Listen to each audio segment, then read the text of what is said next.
First part says find the roots of this equation, giving your answer in x plus iota y form.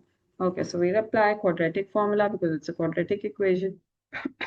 Minus b would be plus 1 plus minus square root b squared minus 4ac over 2a.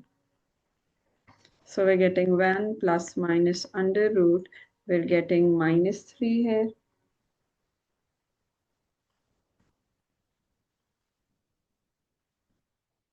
Over 2. So this becomes 1 plus minus square root of 3 iota, because this becomes square root of 3 times square root of negative 1, and square root of negative 1 is iota. Okay, over 2. So these are the two roots of the equation given in part 1. First part is 1.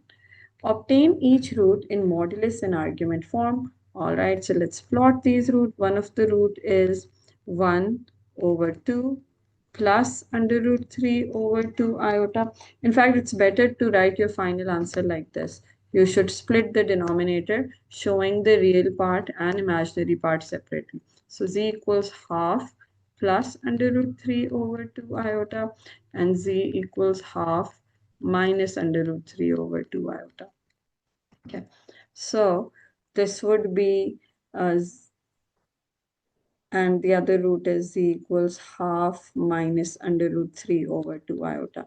Okay, we need this in modulus and argument form. So first sketch this on an Argand diagram. Half would be here and under root 3 over 2 would be here. So this is the point. And for the other one, half is here and negative under root 3 over 2 is here. This is the point.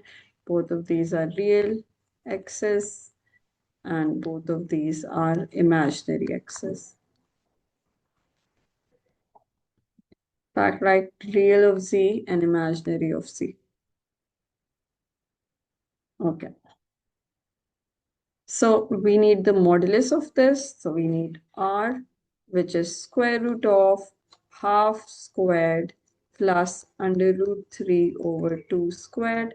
That would be 1 over 4 plus 3 over 4. So that's just 1.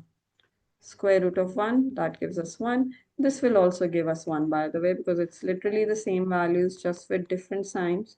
But it does not matter because we're squaring them. So you may or may not write a minus here. It does not make any difference. That also comes out to be 1. Okay, now we need their arguments. So argument for this one is this angle. It's going to be some positive angle, and this is going to be the same angle, but with a negative sign because it's clockwise. Okay, so this one is going to be theta equals tan inverse y over x. So the y is under root 3 over 2, and the x is half. Okay, this should give us 1 by 3 pi.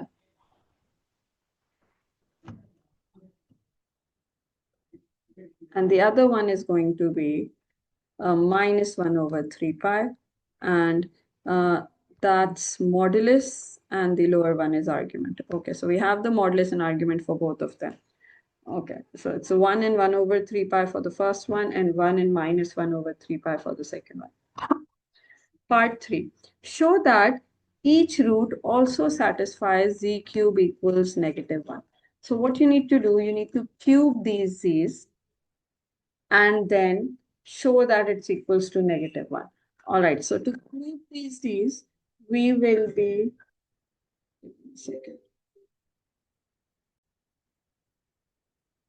So show that z cube is equals to negative 1. Now, since both of the roots are in modulus and argument form, we're going to use de Moivre's theorem to find the modulus of z cube and the argument of z cube. So for the first root, where r is 1 and theta is 1 by 3, or the argument is 1 by 3, let me write mod and argument just to be slightly fancier. So the first root, modulus is 1 and argument is 1 by 3 pi. This is for z. And for the other one, it's modulus is 1 and argument is minus 1 by 3 pi. Okay, now we're going to cube this using De Moivre's theorem. So for z cube, the modulus is going to be 1 cube, which is 1.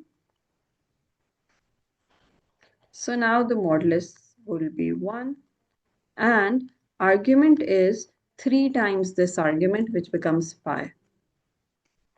And for the other root, modulus is 1 cube, which is still 1, and argument is going to be negative pi.